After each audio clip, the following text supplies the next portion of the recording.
Vasudevaya.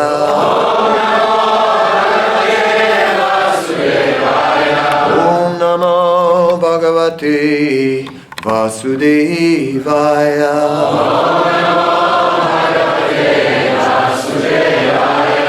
Om Namo Bhagavate Vasudevaya.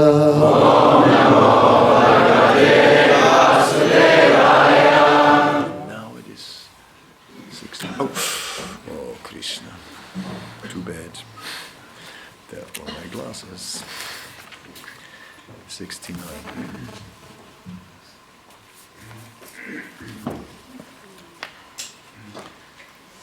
Aham pura bhavam kaschit Gandharva upavarana Namnatite mahakalpe Gandharvanam susamataha Aham pura bhavam kaschit Gandharva upavarana Namnatite mahakalpe Gandharvanam susamataha Aham pura bhavam kaschit Gandharva upavarana Namnatite mahakalpe Gandharvanam susamataha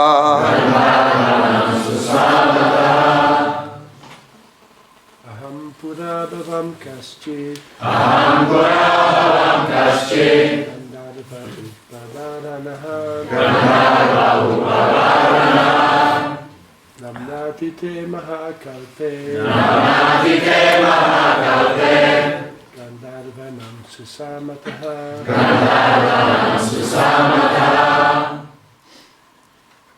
Aham pura bhavam kaschit Gandharva upavarana Namnatite mahakalpe Gandharvanam susamataha Ladies.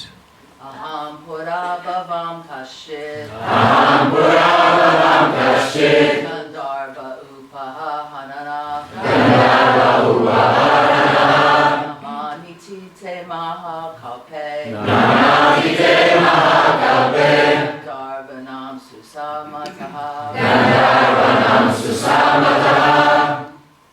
Aham bhavam kaschit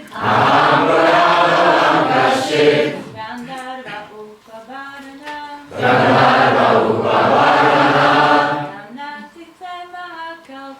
Namnatite mahakalpe Gandharvanam susamataha Aham pura bhavam kaschit Gandharva upavarana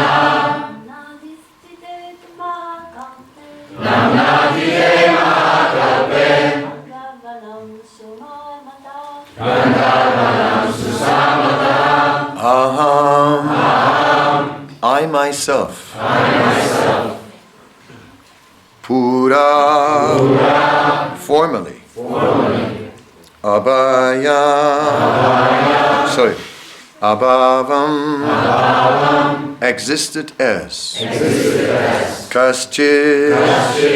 Gandharva. One of the denizens of Gandharva Loka.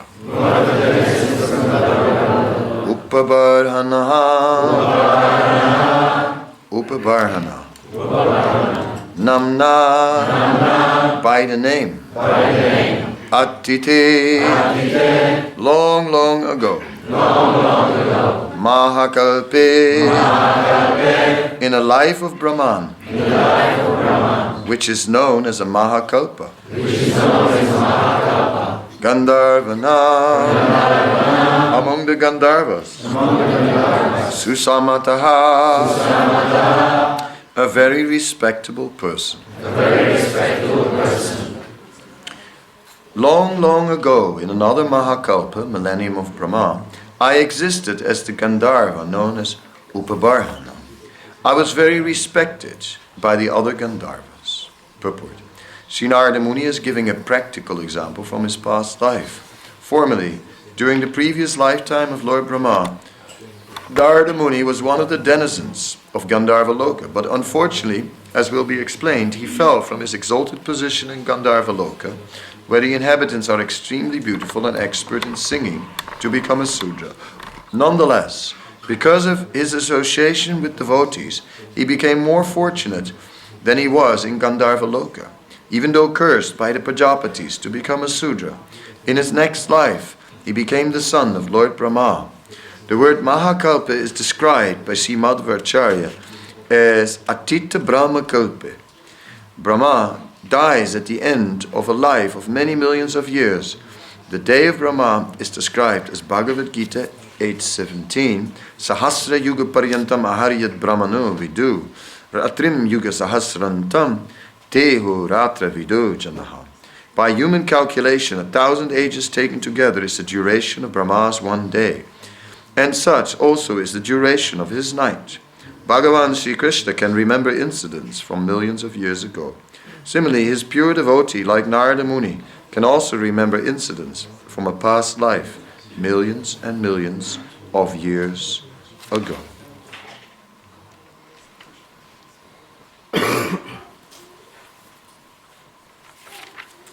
Om Jnanatimirandasya Jnanandana Salakya Shakshurun Militam Yena Tasmai Sri Gurave Namaha Shri Chaitanya Manobhishtam Stapitam Yena Bhutale Swayam Rupa Kadamayam Dadati Swapadantikam Vandeham Shri Guru Seyuta Padakamalam Shri Gurun Vaishnavanscha Shri Rupam Sagrajatam Sahagana Raghunatam Vitam Tam Sajivam Sadvitam Savadutam Parijana Saitam Krishna Chaitanya Devam Shri Radha Krishna Padam Sahagana Lalita Sivisakam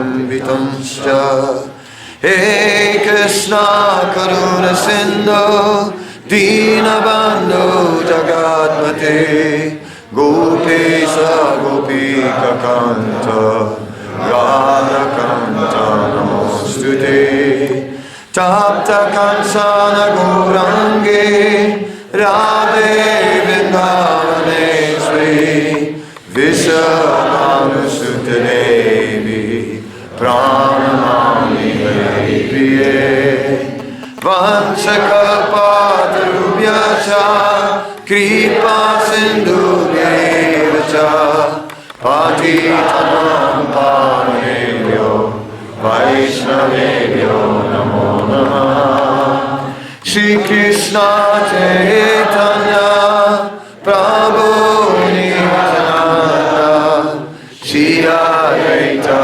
Gadadhara Shivasari Gaura-Bhakta-vrinda Hare Krishna Krishna Krishna Hare Hare Hare Rama Rama Rama Hare Hare. Yeah, this holy name. It's hard to stop.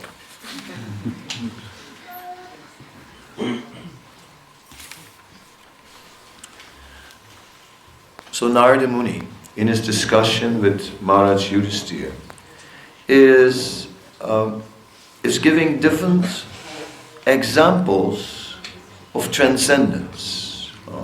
Yesterday, we saw how Maharaj Yudhisthira was able to defeat many kings who were extremely powerful, many warriors who were in a sense, more powerful than himself. As powerful as elephants. And yet, he was able to defeat them.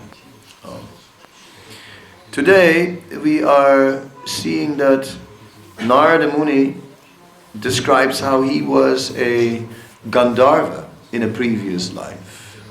And somehow or other, that is not being discussed today, somehow or other he fell down, came to planet Earth, became the son of a maidservant, a Sudra. But then, in that life, he got more devotional service. Certainly, in the heavenly planets, the worship of the Supreme Personality of Godhead was there.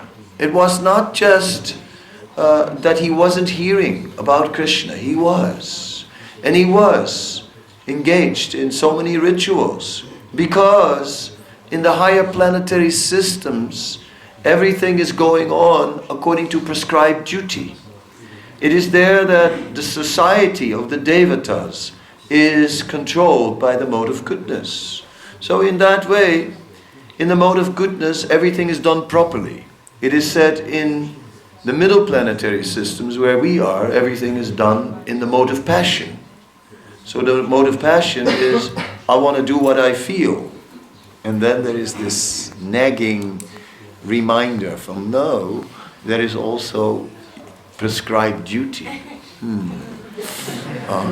But in the heavenly planets, they are looking for prescribed duty. It is, how do you do it? How is it supposed to be done? That is natural. So, but somehow or other, Upabarana deviated from that principle. He deviated from that principle of looking for what is the proper way to do something. And he just did it. He got spontaneous. And he turned his tambura into some sort of, he used it for making a love song. Now, love songs are very common. There are love songs blasting out of speakers all over the world. But in the heavenly planets, it's unheard of. I mean, that was like unthinkable, outrageous, you know what I mean? A love song about the affairs of mundane affairs. No, song is for glorification of the Supreme Lord in the heavenly planets. So then, go down to planet Earth, and there you can have as many love songs as you like. Oh well, interesting. But leaving that aside, that's just a colorful detail. The real thing, the real essence of the whole verse is that Narada then came down, Upabarana came down, but in that life he was more fortunate than even being a Gandharva. Because in that life he got the association of pure devotees. Anyabilasita sunyam jnana karma yanavritam. Not covered, anavritam, not covered by karma or jnana. Krishna anushilanam.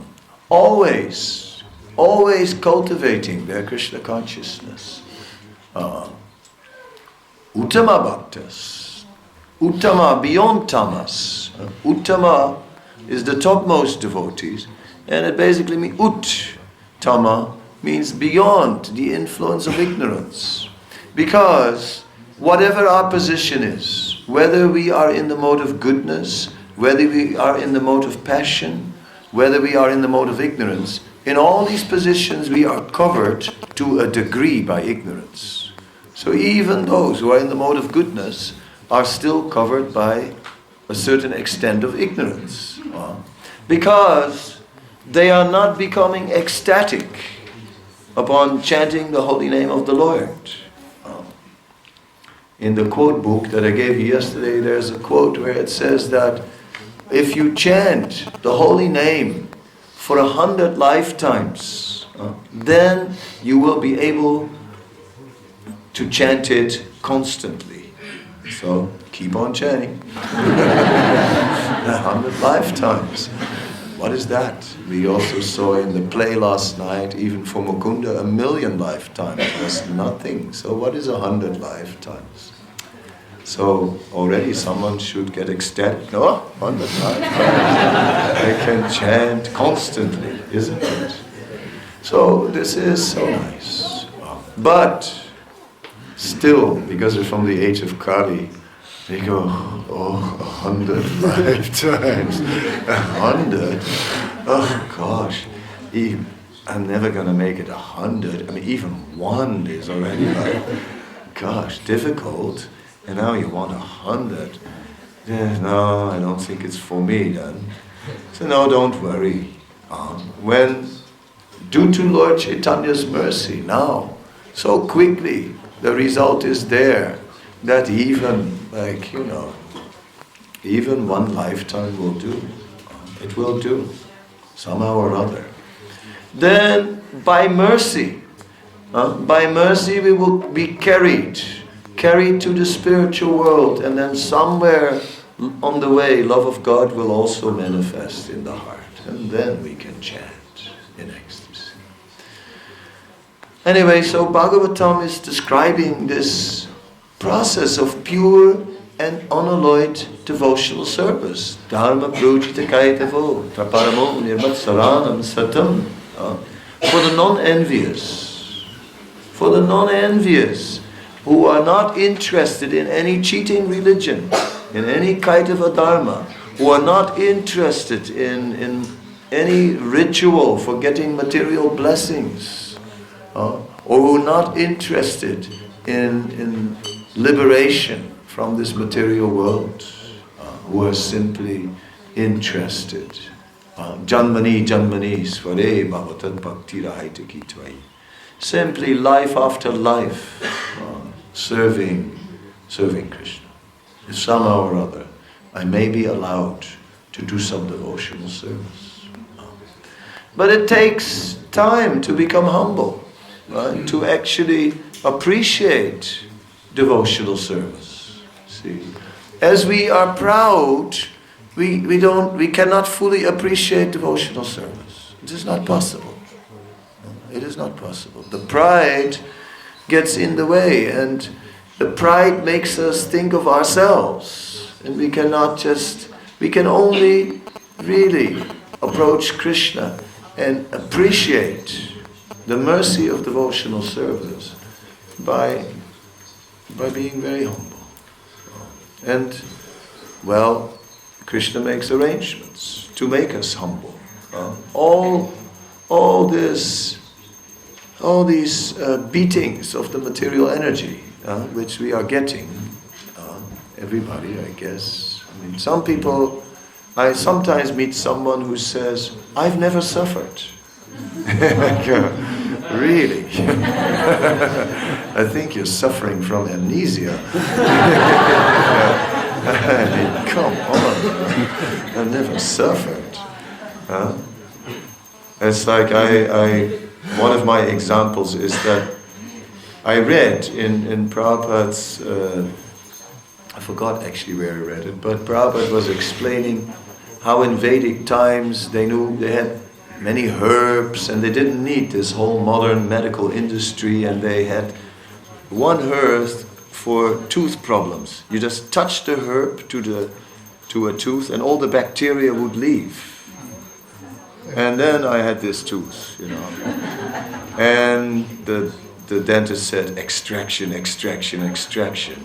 And they said, oh, it looks like a complicated one. We'll send you to a specialist. So my dentist is very friendly. He goes like, oh, does it hurt? I'm so sorry, But the specialist was a huge guy with big arms, and like he didn't mess around, you open your mouth and okay, it's like start trying to get this thing out, and I heard it crunching, okay. I heard it crunching, and I was thinking of that herb, and I said, if only I would have known that herb, the missing herb, I wouldn't be sitting here today. So, talking about not suffering, talking about not suffering.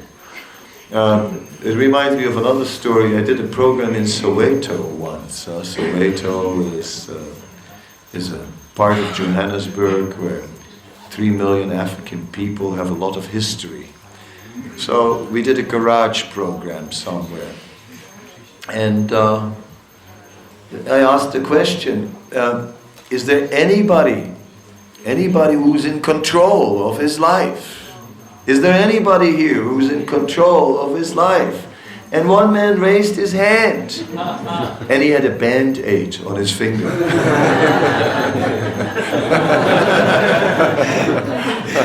And it was really interesting.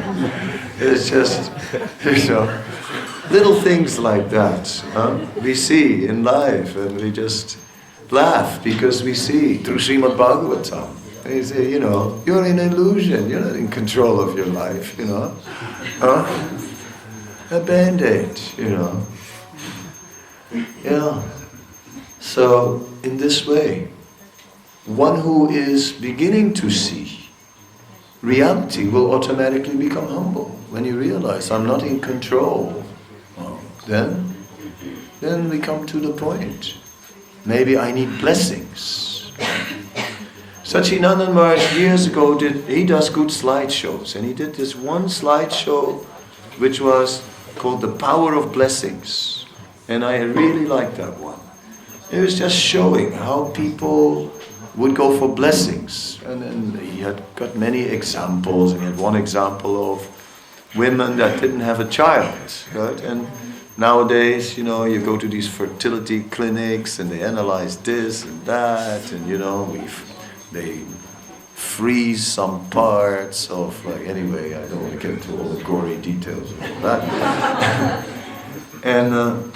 And previously they would just go to a holy place and pray and try and go for blessings.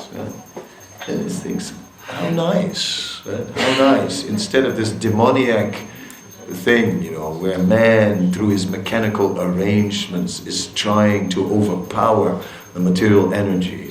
It doesn't work, no problem. We have a shortcut in the laboratory. Stick your hand out and puff, we put a needle in there to begin with, More coming. Just a little sample. Yeah. And then the principles of Dharma have to be temporarily tabled. So how nice is it when things can just be done by relying on more powerful personalities. When the devotees were worried about the Cold War between the countries behind the Iron Curtain and all that, and the West, and that some nuclear bomb might drop, then they were talking to Prabhupada about it, and they said, the most terrible thing about these bombs is that even if you survive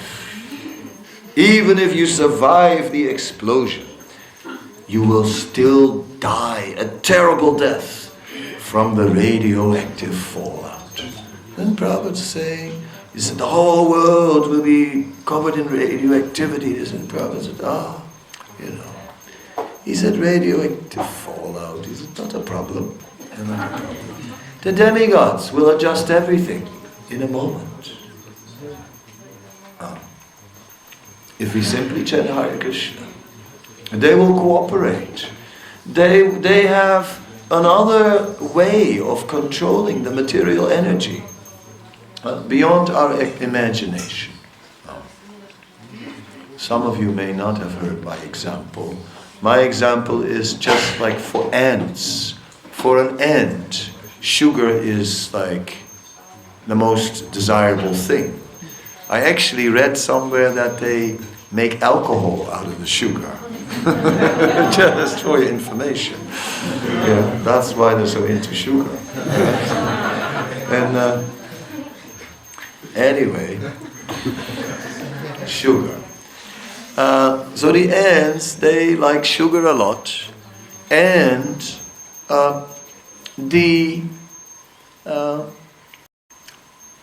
imagine imagine that it would rain sugar from the sky. That would be a miracle for ants. Right? When it starts raining sugar, that's like perfection of life. That's like paradise. Right? It rains sugar. And for an ant, this would be an absolute miracle. But when you're a human being, even a child can do it. And in fact, children love to do it. Take the sugar pot, turn it upside down, and it's raining sugar. Right? Any child can do it. Very easy. So, what is beyond their scope of power is very easy for human beings and yet inconceivable to them. In the same way, what is beyond the scope of our power is very, very easy for superior personalities.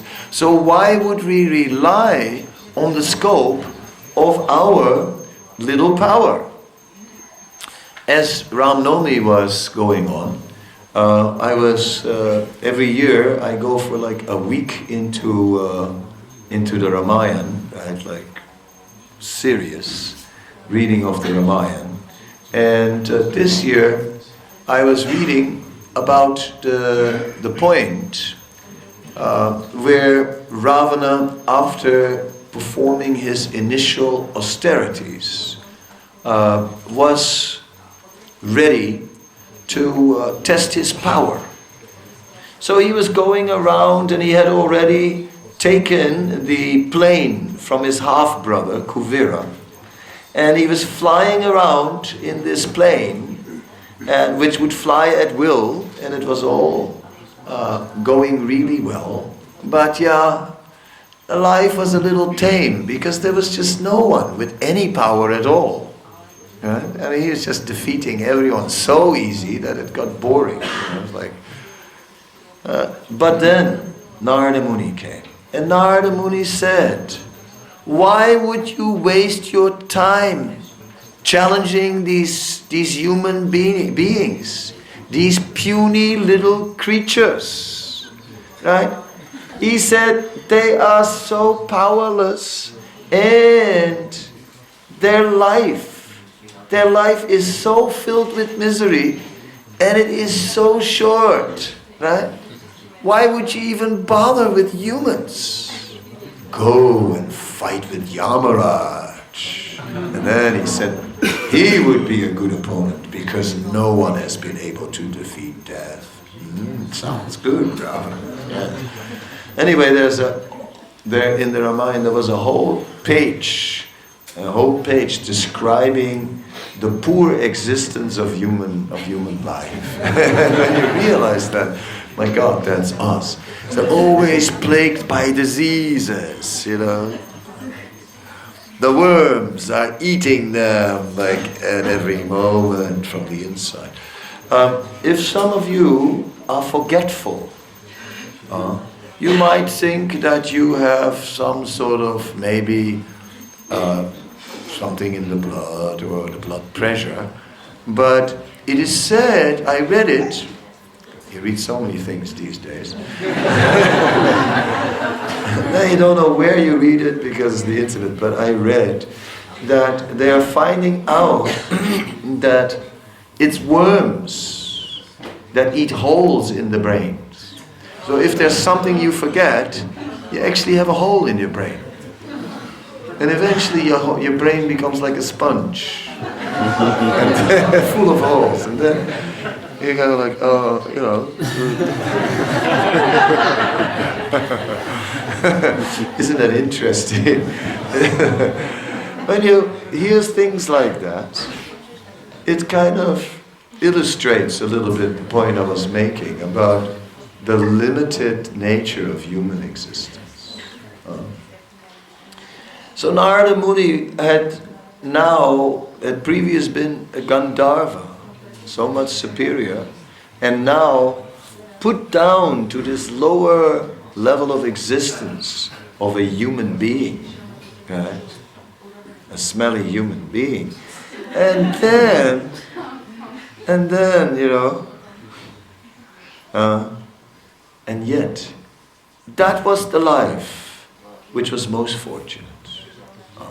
Because he got in contact with the Bhaktivedantas. Oh, yeah, what a coincidence. We also have one. A.C. Bhaktivedanta Swami Prabhupada. And somehow or other, we know very well that he is present. I think we know the story of New Vrindavan, which is the story about Prabhupada's shoes, and how so many tourists would come to New Vrindavan to see the palace of gold and so on. But then whatever, a twist of fate, for some time in the family there was a little bit of separation, and for a little while New Vrindavan was kind of on its own, officially separated from ISKCON. And but Prabhupada was there, but the standards of things also changed quite a bit. Robes and so many things. The songs also changed a bit. They became anglicized. Whatever, I'm not getting into passing any judgment about that. I'm just telling a story. And the story is that some tourists came and they were looking here and there, and they were in front of Prabhupada, the Murti of Prabhupada, which is very nice. And then someone said, and here is the ceiling, and it is decorated, very refined, and it has all been done by the devotees, and all the tourists were looking up at the ceiling. And then one lady, she heard the Murti say, "Take my shoes. Take my shoes." And she's looking, who said that? And then again the Murti says, "Take my shoes." She's like, "No, but how can I do that? I've never stolen anything in my life." A very decent lady, I mean, it's rare to find such ladies nowadays. But she never stole anything in her life. Quite amazing. And then, take my shoes. And the voice was so forceful, she just grabbed them and put them in her bag. Yeah, and then, the tour went on, and she went home, and then, their shoes, anyway, put them somewhere in the house, and they stayed there for a long time, and she forgot all about them, right? But then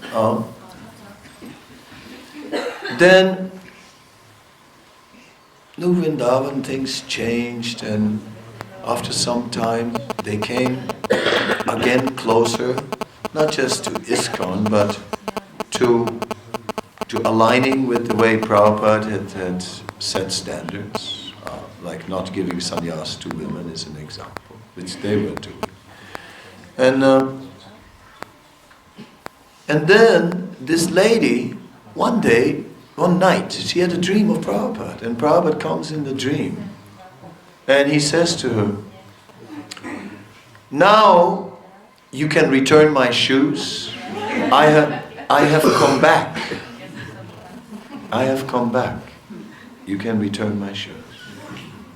And then, it was a very vivid dream, so she wrote it down, packed the story of the dream, and sent the shoes in a letter. Sent them back to the temple. So that parcel arrived in the temple. So, I don't know that much about deity worship, to be honest. But the shoes, they play a big role. Because, for example, when you put the deities to rest, you put a bed, but you cannot pick up the whole deity. The deity we don't move. Not that we pick up the whole deity and tuck the deity in and cry, "Okay, Gopinath, are you warm enough?" Right? No, he will stay on the altar. But what happens is we take the shoes and put the shoes next to the bed. And in that way, so the shoes are sort of representing the deity.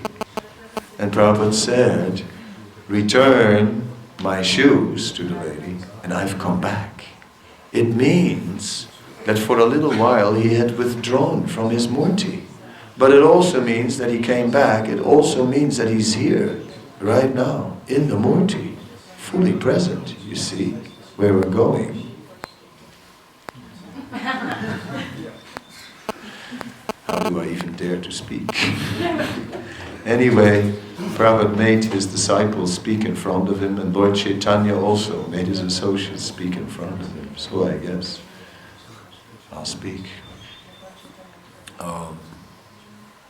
But this is very significant. So these things we should remember. Prabhupada is still present. There's 2 letters which I like, and in one letter, Srila Prabhupada is describing what happened to his spiritual master after the departure, and he says, my spiritual master now has returned back to the spiritual world, and he has again assumed his original svarup of a manjari, right, in the spiritual world. Gopinath Acharya told me yesterday, it's not manjari, it's manjari.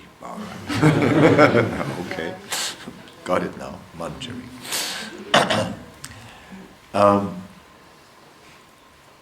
So he has taken his original form. So that's the one letter. So the one letter is clearly describing how Srila Bhaktisiddhanta went to the spiritual world and how he exists there eternally. Then shortly after there's another letter, and the other letter says, now that my spiritual master has returned to the spiritual world, I know that he's still watching everything I do.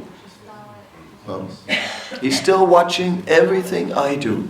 So when I read that, to me that was very striking, because I was thinking, oh, if it is like that they are in the spiritual world and still also watching everything we do, if Bhaktisiddhanta is doing that with his disciples, surely Prabhupada is doing it with all of us. So, Srila Prabhupada writes in the beginning of Bhagavatam, he lives forever in his instructions, and the follower lives with him. That is there. So, by following Prabhupada's instructions, we're living with Prabhupada forever, he says. He lives forever. But more than that, the whole story illustrates how Prabhupada is also still personally present in our life. So, grandfather, great-grandfather, or something like that, whatever may be, we can still get his mercy, we can still get his blessings. And that is very important. So we're not in any way distant. When I encounter devotees, some devotees, they say, well, I've never met Prabhupada, I don't know Prabhupada, therefore, we are looking at you, right? Because we know you. Yeah, I don't know, if you know me. I'm not sure. But you know something. Prabhupada, in a way, I know him better than I know my own father. Because my father, he told me many stories about his life. Right? Some, I guess, were exaggerated. But anyway, I'm guessing. But, we know so much about Prabhupada's life, about his activities, about everything. And each little thing that we know is blessing us. That is blessing us. So, we need these blessings. Just bring in these blessings by hearing about the pure devotees, by serving the pure devotees. And this whole movement is dedicated to that. And then, just like Prabhupada said, he said, I don't know why this miracle happened to me. That all these people came, I don't know. he said, many of my god brothers, they were very, very qualified. Prabhupada meaning to say, in some ways, more learned, more qualified in some aspects. That's what Prabhupada was explaining. And it wasn't like just... Of course, Prabhupada was very learned, but Srila Bhaktisiddhanta had some amazingly scholarly disciples because he was a very scholarly spiritual master. So in terms of... But then Prabhupada said, so why did this miracle happen to me? I can think of only one thing, because I 100% followed the order of my spiritual master. So in that way, we see how Prabhupada points out that maybe he was not the most powerful one in terms of all the attributes, just like Yudhisthira, and Arjuna. They were not like the most powerful personalities on the whole battlefield of Kurukshetra. But they simply took shelter of Krishna. They simply surrendered to Krishna and tried to do it the way Krishna and his representatives wanted it to be done. And then Krishna helped. Krishna was there so many times. So many times. Krishna was helping, and then everything became possible. In the verse book I also put that section which describes Arjuna's chariot, because I like that story. I mean, and at the end of the battlefield, suddenly Krishna says, Arjuna, take your bow, take your arrows, and get down from the chariot. So Arjuna obeys, he gets down from the chariot. Next moment, the whole chariot goes up into flames. So you can just see Arjuna, my car! It's like, it's a big thing, right? His car catches fire right in front of him. So it's like, yeah. And then Arjuna said, but how is this possible? How is this possible? This chariot has been attacked by the most powerful weapons. Even the Brahmastra could not harm it. Yeah? How can this chariot burn now? And Krishna was saying, because actually all along I was protecting it. I was all along invisibly protecting it. And now that it's not needed anymore, now that the battle is over, now I withdraw that protection. And now the power of all these astras has to act. And the chariot immediately burned to ashes. And all along, Arjuna was driving his car, and he was thinking, hey, cool, very cool, cruising along, I'm on top of the world, man. Check it out. And then, in a moment, in a snap, it all changed. And suddenly, gone, car gone. Intense, huh? Muy intenso. So in this way, we can appreciate how there's a whole invisible arrangement in our life of the Supreme Personality of Godhead and other more powerful personalities that do all kinds of things and we got no idea. No idea. Another example is, you come into the Hare Krishna movement. We come from a background which was not always.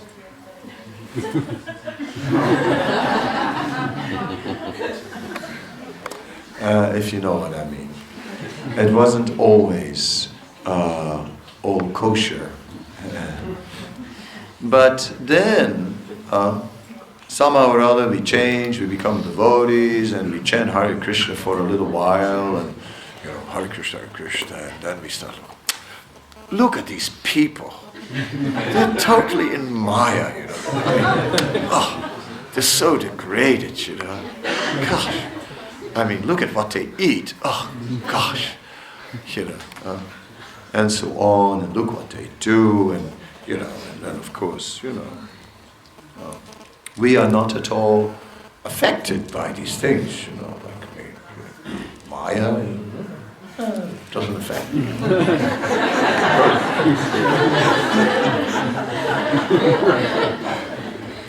It's not because of us.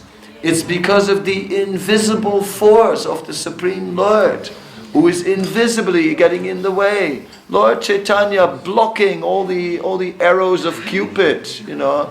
Otherwise, you know, you fall in love 10 times a day or more. Yeah?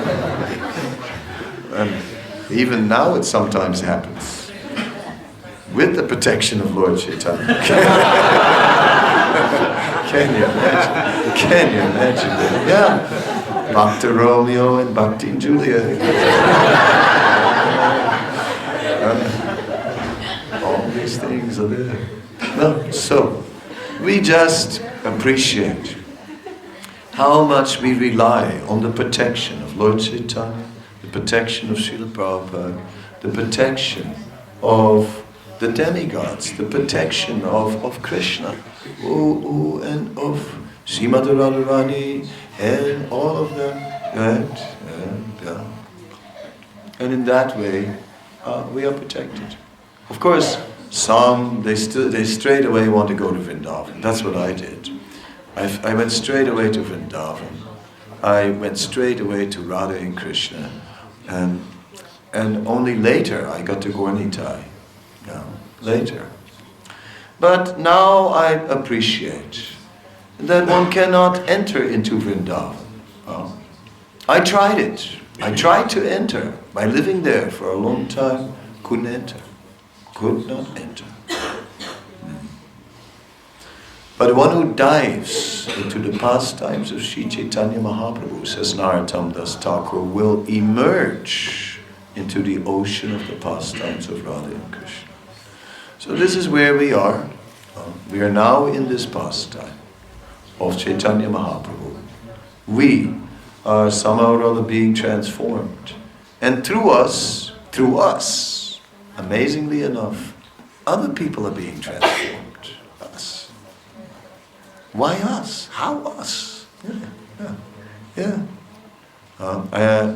But we are now, somehow or other, we are the agents of mercy. It's us.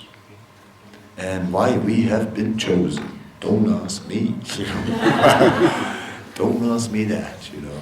I mean, from my perspective, Krishna could have chosen some more qualified ones. Right? Yeah. If I look at myself and even at some of my friends, you know. Then I know, you know. I know. Krishna could have really chosen some more qualified people.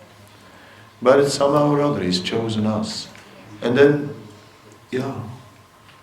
Prabhupada was so happy with these Western disciples because he said they are doing more than the sannyasis. These householder disciples, they're doing more than the sannyasis. He was so happy with the enthusiasm. He was just so happy that they tried. That they tried to open temples, that they tried to preach, that they tried. He was so happy. And he's still so happy when we do. And therefore I'm also very happy if we do. Krishna will be very happy. Then we'll have a happy end. And that's how you should end a story or a lecture, with a happy end. So that everyone walks away feeling like good. A tragedy, you know, like it ends like...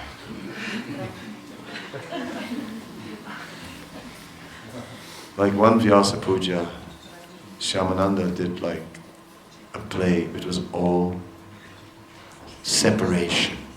And only separation, and there was no relief. And after that, I was like, heartbroken for 3 days. Oh my God. Need some happy end, some relief. Sometimes.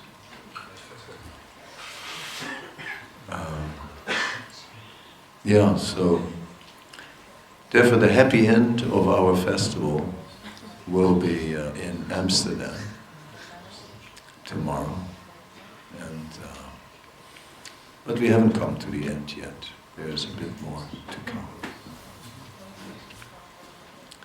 Our cook is just sitting here completely relaxed. Which is very impressive because usually cooks are in total anxiety. Well, he's just here, got all the time of the world, got it all under control. And the feast was absolutely gorgeous yesterday.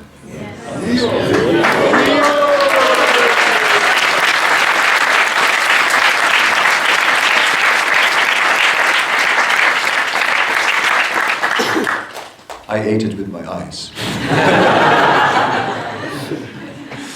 But I can see, I can see that it was first class. Yeah. So are there any questions, any comments? I'll just first see who was there. Okay, yesterday you were last, today you were first. Just some reservations about the Lord and the deity being non-different. Oh, what? The Lord Krishna and the deity being non-different, because I was thinking that,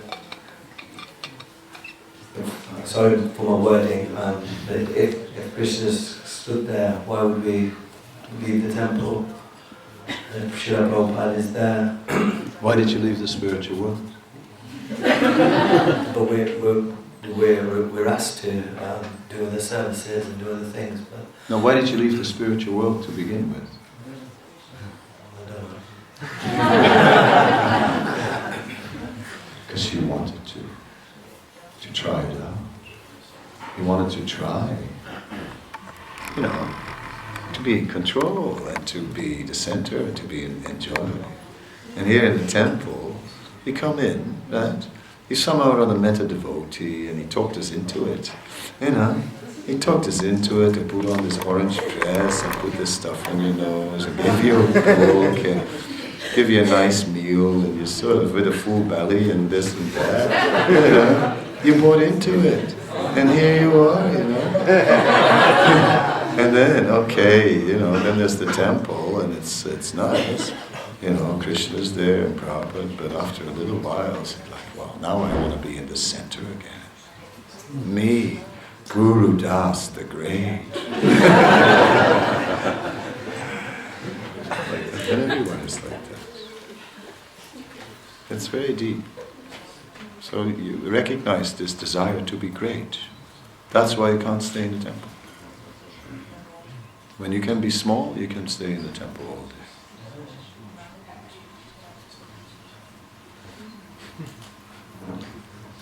Who was the next? You.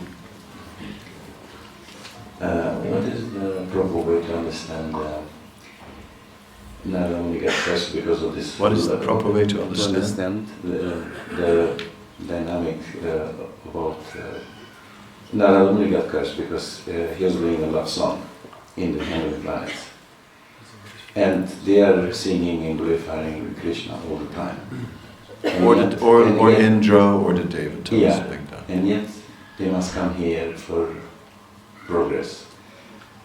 Can they make spiritual progress on spiritual, or if they chant? Can they make spiritual progress from the heavenly planets? Yes, it is possible. It is although it is Lord Chaitanya's movement is particularly happening on this planet, and therefore it is said the demigods are lining up to take birth now on this planet. But normally, in other yugas, there's not this special mercy of Lord Chaitanya. And it is possible to go up gradually. So the most pious amongst the demigods who are doing very well, and they can go to higher regions. The Bhagavatam doesn't get much in detail about the Mahar, Jana and Tapa lokas or Brahma loka. But the Brihad Bhagavatamrita, Sanatana Goswami gives detailed descriptions. And it says the Mahar loka is the abode of the Prajapatis. The Prajapatis, they are living a very long time, and they're basically creating progeny. They're populating the universe. But these Prajapatis, they are always engaged in worship and in austerity. They're constantly trying to get purified, and then they conceive children. So it's quite a step up from the demigods, who are like very pious, but also in an enjoying spirit. So there's less enjoying spirit in the Prajapati and more sense of worship and doing it as a service. But it's still tinged and mixed. And then one can go to the Jana Loka. There are great sages, right, who are not. They may still be married, but there are great sages, and they are just engaged in performing austerities. Tapaloka is the abode of the brahmacharis, and Brahmaloka is the abode of the sannyasis. Right? Now I'm not talking about Vaishnavas, right? I'm talking just about Varnashram. So in this way, the Brihad Bhagavatamrita describes that according to our our involvement with sexuality, we go further and further down into the universe. We're placed, according to our involvement with sex, somewhere into the universe. So that's a very... I marked and highlighted that point of the Brihad Bhagavatamrita as like one major point. As a major point. You get placed somewhere in the universe according to your involvement with sex. Higher or lower.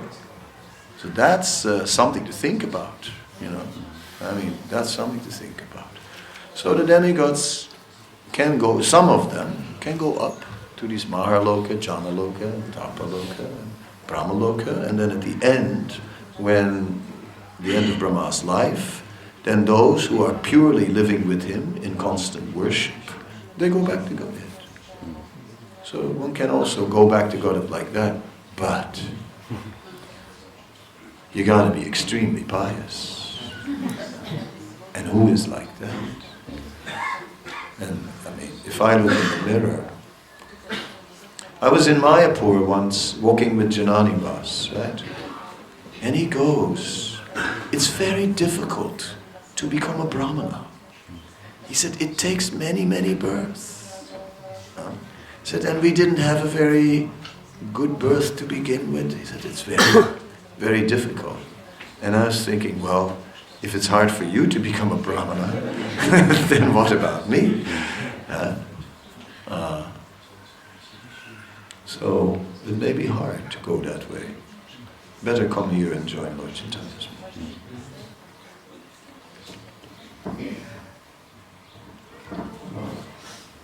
Every time I get a little bit more serious about spiritual life or try to go deeper, I see how much I lack, how much it's there to do. So I got inspired to ask this question when you quoted this verse that it takes 100 lifetimes of chanting Hare Krishna to. So can we really make it in this lifetime? Yeah, we can really make it in this lifetime because of all that added mercy. Katanchana smiteyasmin duskaram sukaram. That by the added mercy of Chaitanya Mahaprabhu, the result will come very quickly.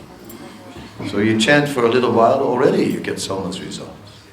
We see amazing people in this movement, amazing changes, amazing. Amazing. And yeah, you can make it. You're already on the way. Yeah, doing good. Keep up the good work. And that is what happened. Of course, we've discussed that there's two elements, the element of endeavor and the element of mercy. We're going to put so much emphasis on sadhana, sadhana, sadhana, sadhana, perfect sadhana, have to be perfect devotee, everything has to be perfect, perfect, perfect. If you're not 100% strictly always perfect in the performance of your devotional duties, then you will go down, down, down again to the material world, and you will rot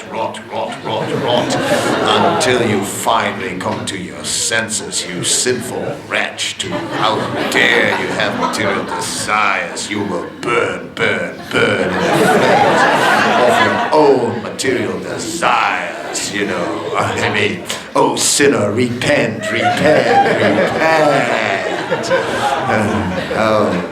Yeah. That's not the Hare Krishna book, that's the names. That's the names.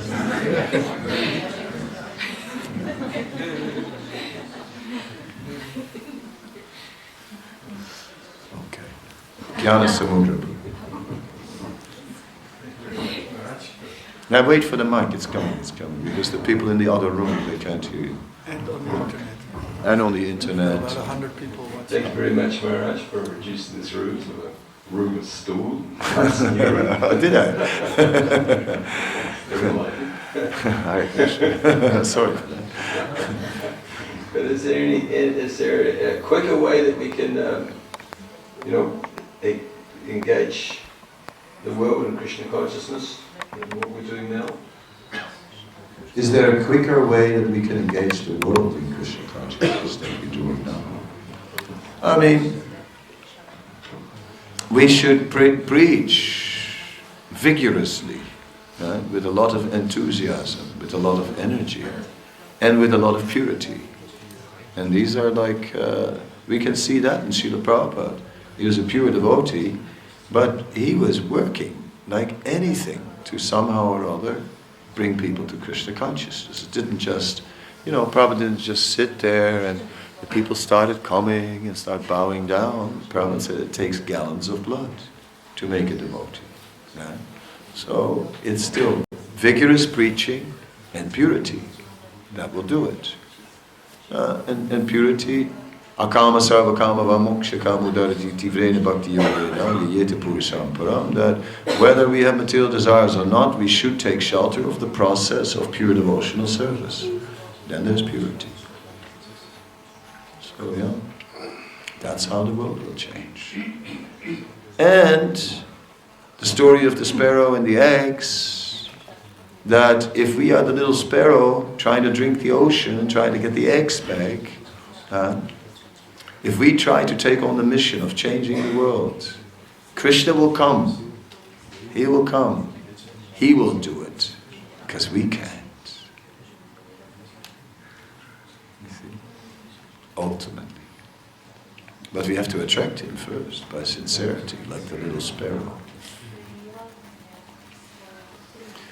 Yeah.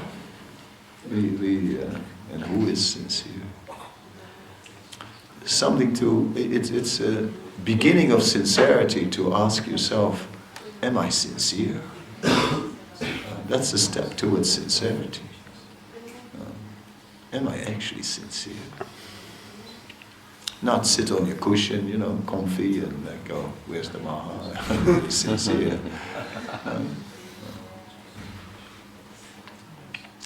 Yeah, so on such a high note we can maybe end.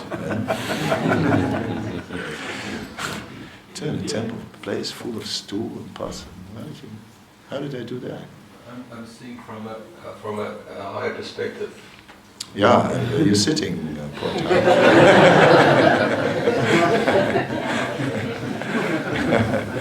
Thank you. Thank you for sharing this mercy. Thank you for sharing this mercy with us. That's appreciated. Srila Prabhupada ki jai. Jnana Samudra ki jai. Gaura Bhakta ki jai. Wir sollen jetzt Kadamba